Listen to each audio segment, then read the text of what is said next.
Muskaan translates into smile. I just wanted to build a brand that made everyone happy, whether it was, the packaging or the formula or charity aspect of it, or just like when they put my lipstick on, it should make them feel like, okay, I'm going to have a great day. Welcome to Mindful Businesses, presented by Sarani. I'm your host, Vidya Iyer.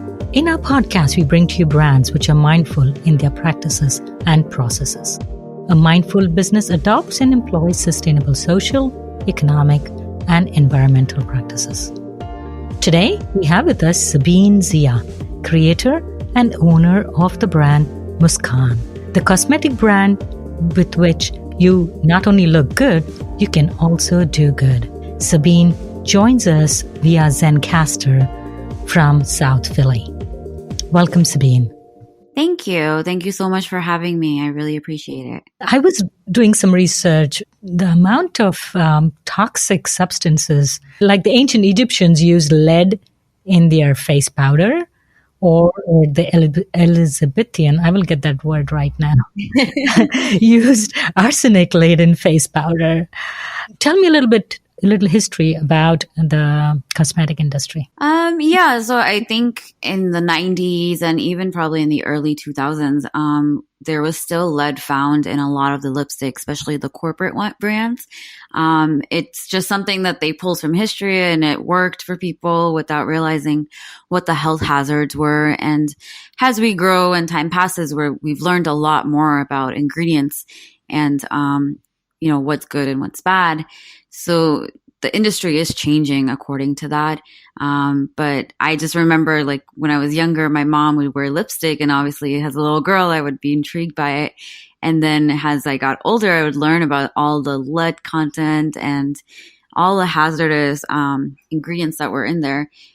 So, learning and getting more information as we advance, I think the industry is definitely changing, even in the corporate world. I mean, I think they still have a lot to change, but small brands like Muskaan and many other brands that are really great in the industry have changed the entire image of what goes into your lipsticks and what goes into your makeup and how to stay healthy via cosmetics. So why were they using lead? I know lead is used in ceramics, in the glazes in the ceramics, non-ceramics. I believe it held the lipsticks together. It gave that color payoff as well. So it was more about just putting together whatever it took to put that product together. They did it. So I think there was always a lack of ingredients and a lack of supplies back then as well. Today we have endless options to put things together, which is still a learning process. From a chemist point of view, it's still something that I feel like we're all learning, and every day it's a new challenge of okay, we have a natural product, but how do we stabilize it and how do we preserve it and make sure that there's no bacteria growing?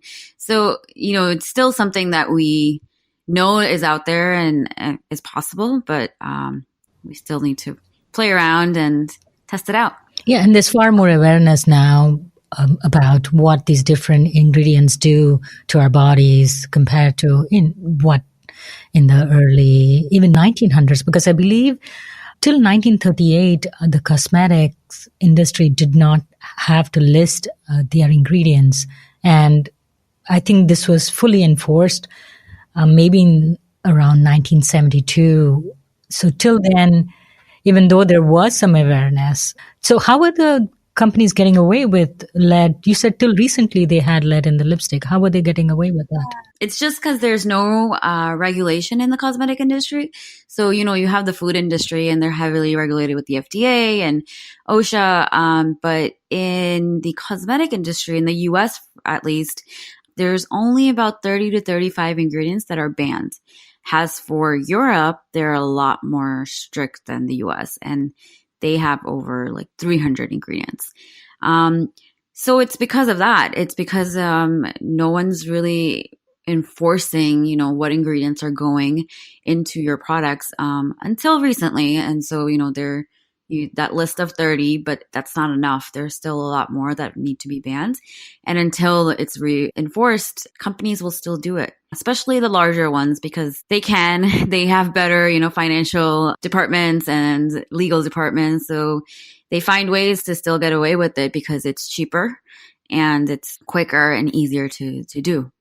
So it's more about just regulation and what we need to do in the US to change it. So who comes up with these 30 lists? Which is the agency which is responsible for that? So they probably have some responsibility for oversight of what ingredients go into the cosmetics, right? So today there's actually several different organizations that are putting a list together.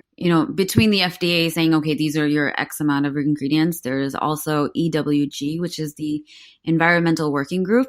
And it's a great website to go on and actually search the ingredients that you may be looking at in a product, because you can enter in the ingredient and it will give you the level of like toxicity and what may be harmful and what may still be okay, because we still have to remember that some of the ingredients are harmless, but because their name might not be pronounceable, people get scared of it. And that's not true either. So there are ingredients that are completely okay, but you have access to information, like, go on these websites.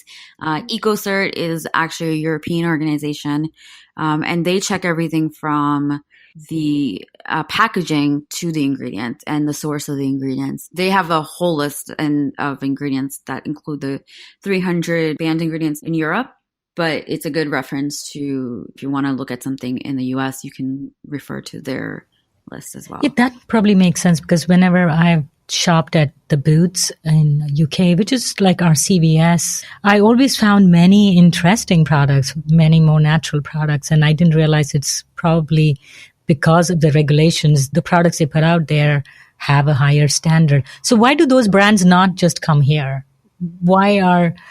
I'm trying to think of a brand which is there in Europe but not here.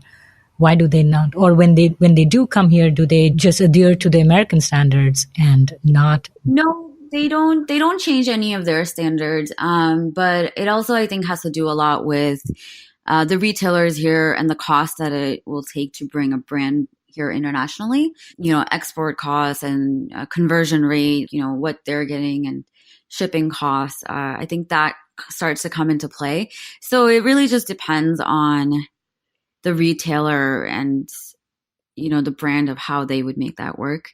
I have some brands at my shop as well that are international, but it does have a high cost of shipping. And so we have to figure out a way where we both come to a point where we can make it work for both of us. But it's not easy. So I think when it comes to that, shipping companies definitely get the advantage. But then it's also like volume. So a lot of the brands, if they're small, they may not produce enough to make it worth it for a retailer in the US to bring it in. And, to give small orders, you'd have to pay for shipping every 2 months to reorder the stuff, if that makes sense. Yeah, like there's this brand called Forest Essentials in India, which is beautiful. I used to buy some of their lotions and other products, which were, I would say, a little bit more expensive than going out and buying another higher end brand. They were very, very good quality, well packaged and thoughtfully made. But once, I think now L'Oreal or somebody bought them, Lakme or L'Oreal bought them, and the pricing has changed and everything has changed. It's become completely unaffordable. This is the bigger brands just buying a mid-sized brand and changing the pricing and making it inaccessible. Yeah, and that's the thing. It's pretty bittersweet in my opinion. Small brands have definitely become a lot more popular in the last few years. And it's really because I think people love that personal connection to the brand, where they're walking in or they're looking online and they see this small brand that has really put their heart and soul into making a product. So people are becoming more aware of, what brands they're using, what ingredients they're using, and they love that small brand feel.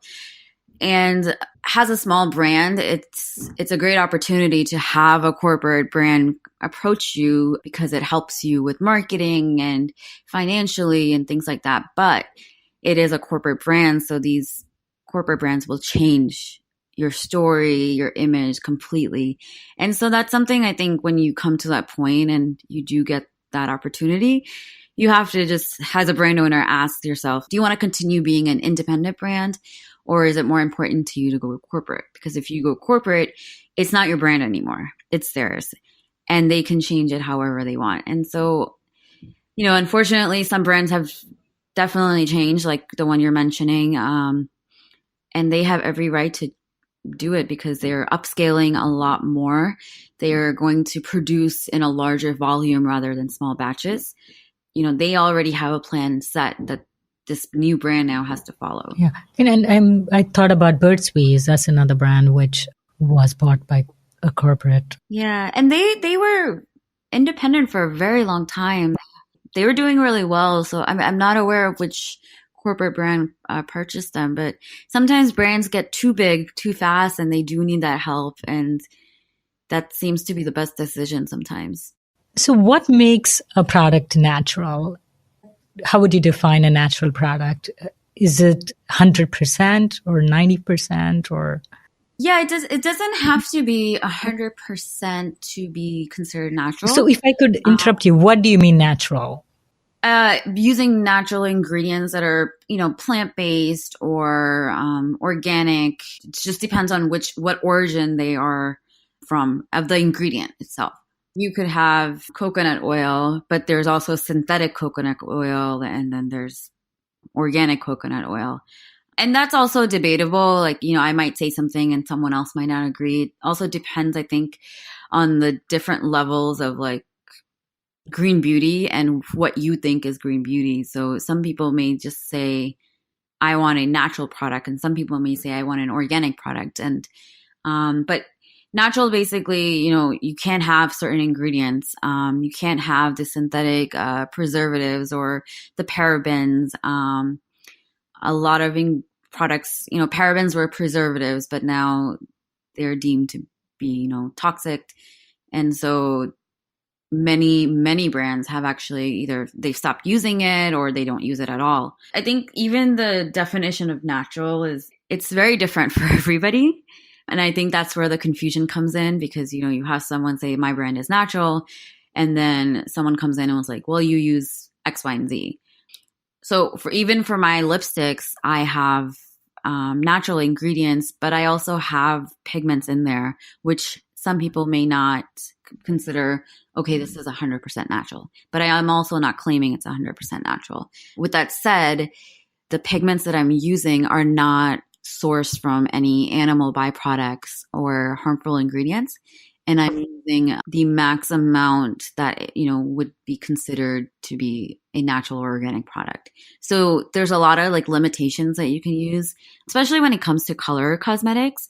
That's something that I think Green Beauty is still working on to make, a NARS level foundation, but from a natural formula, because there are so many limitations when you're formulating a natural foundation, if that makes sense. So do you have background in chemistry? So how did you start your brand Muskaan? I love the name. So it's been a funny story. Like when I was in college, I started out with pharmacy school, and that was something that I instantly was like, I can't do this. Like, I don't think I want to do Too much this. stability and too much money.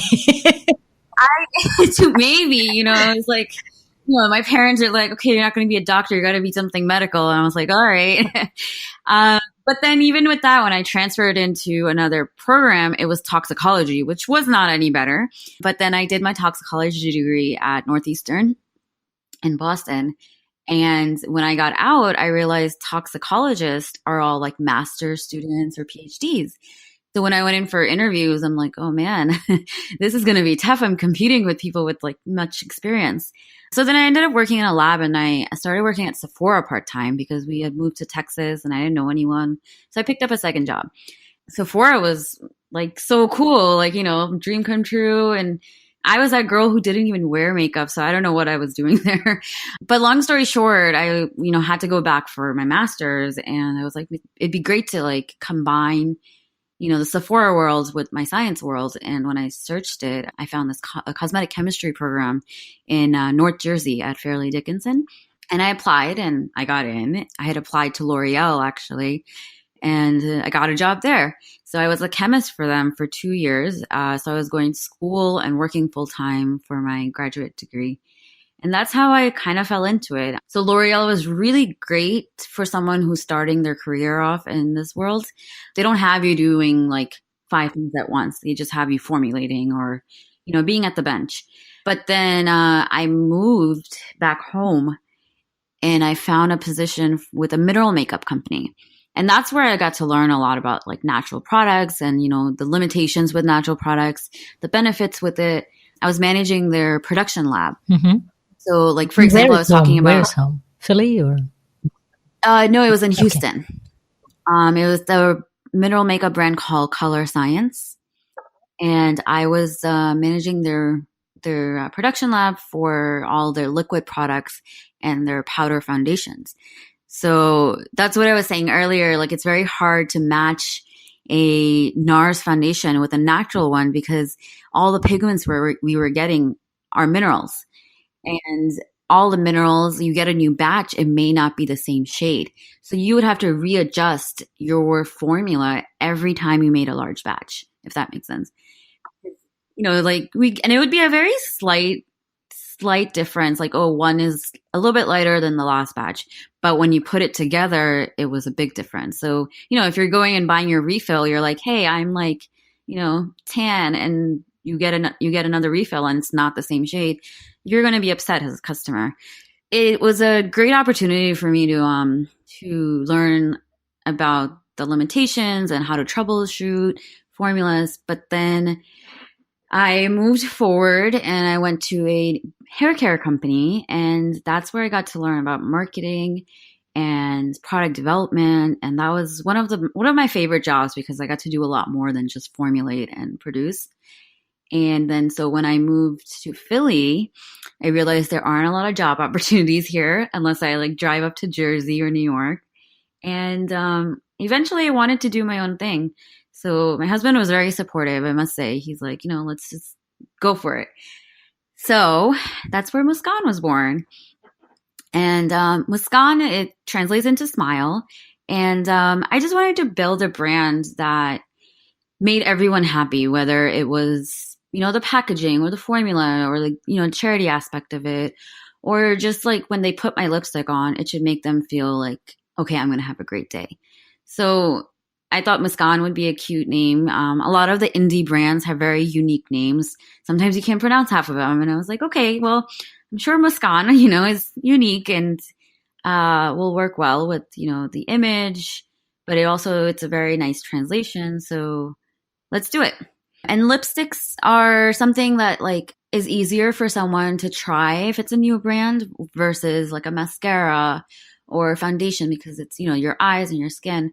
But lipsticks people are always buying, and it's also easy to try on. So I always say like, you can see all the lipstick colors. If one you're not really used to, just try it on. If you don't like it, you just need to take a tissue and just wipe it off. So I thought I would start with that.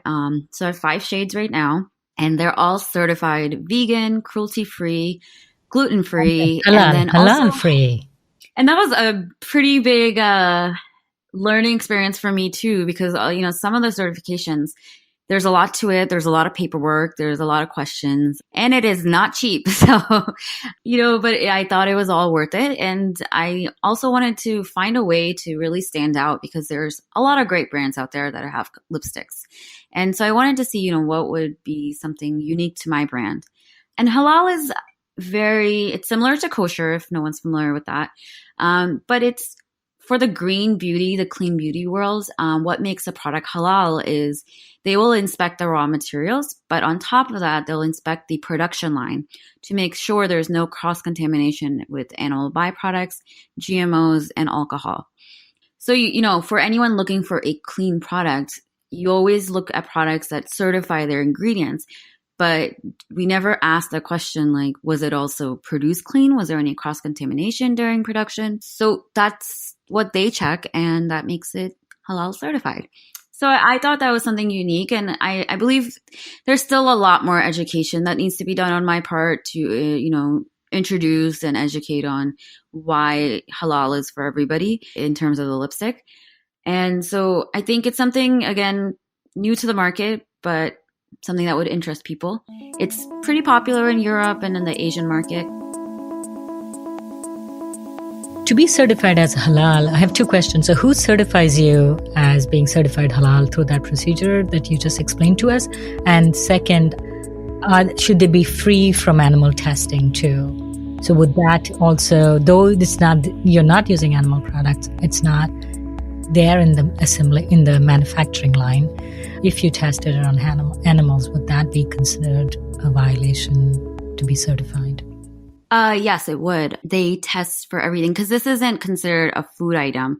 So, there's different guidelines for the food aspect of it, but because this is a cosmetic product, they want to make sure that there's no animal byproducts, no animal testing with the ingredients and during production.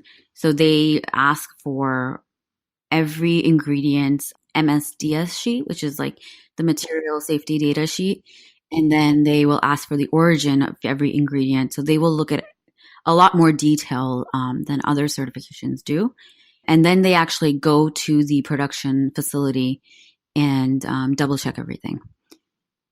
When people ask, like, what's the difference between halal and maybe vegan, if there's a milk cleanser, that can't be vegan certified. But a milk cleanser can be halal certified as long as there's no animal byproducts or they're using like oat milk or whatever. So if you look at the ingredient list of regular big corporate brand lipstick and your ingredient list, what would be the main things that you've eliminated from the corporate brands, and which would be the more important ingredients in yours, which you said, yes, now I substituted? Parabens, beeswax, that's something people used a lot in like the corporate ingredients. That wouldn't be considered vegan. Lanolin oil, that was something that a lot of people did not prefer. So no parabens, propylene glycol, and then a lot of the pigments, like there was an ingredient, it was red in a number, and they were sourcing it from beetles. And that was a very common ingredient in a lot of like your ingredients, a lot of your lipsticks in the 90s. I think carmine, yeah. I was like, sorry. And so that, and then also synthetic perfumes too. So instead of adding flavor to your lipstick, especially because you're tasting it, they used synthetic. It had alcohol in it, and it was just not a real flavor. So a couple of things would be those, I think, that are not in mine. Even I think today there's some products that are like 100% organic, but their pigments are very sheer, because when you have to be organic, you can't use a certain level of the pigments, even if they're from a natural source. It's just depending on like what type of product you're looking for and what type of pigments you're looking for. If you want something with a lot of color or you just want something sheer, there would be different levels of that. So you have right now lipsticks. What are your future plans? Ideally, I do want a full line of my cosmetics. Like I said, lipsticks was a good way to start it because people are always, intrigued to try a new lipstick. But once I have a loyal base of customers that, trust me and know that, okay, the Muskaan is a good brand and they're loving it, I eventually do want to move forward to mascaras and eyeliners and foundations. Foundations are probably going to be the last item to complete everything, but do like, your bronzers and highlighters. And then hopefully if it's doing really well, then get into skincare eventually. But right now the focus would just be to grow the cosmetic color portion of it. And then we do give back. So it's called Mission Muskaan. And so basically Mission Smile. And I choose small charities that are doing really big things, but they don't have the exposure or the funds to like market it like the larger charities do. So it's like very similar concept to like a large corporate brand versus a small brand. But these charities are doing really great things, and they give 100% or more than 90% back to to the cause. So I found a couple of good ones when I first launched, and I'm always looking for more. So if you know any, just let me know. But I change them up every often. And can customer choose too? I saw somewhere where you could decide, like, I want to give it to this particular. Yeah, so I choose 2 to 3 charities at a time. So far, it's been 2.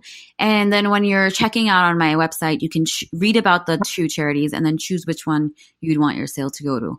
And that's the reason I did that, is because, I want to reach out to a lot more charities, but then also feel like, it should give the customer a little bit more control of where they may want their donation to go. Both charities, I've always tried to make it a local charity, whether it's, Philly or New York or somewhere close by. And then one could be more global. And so this way I would reach out to a lot more. Customers also would get, an opportunity to read on different charities and pick, and then change them up so we can make up a difference to more than one charity. So where can one buy your products? Muskaan.com? Trying to Muskaan Makeup. Yeah, it's muskaanmakeup.com. Then it's also at the Philly store, the indie shelf.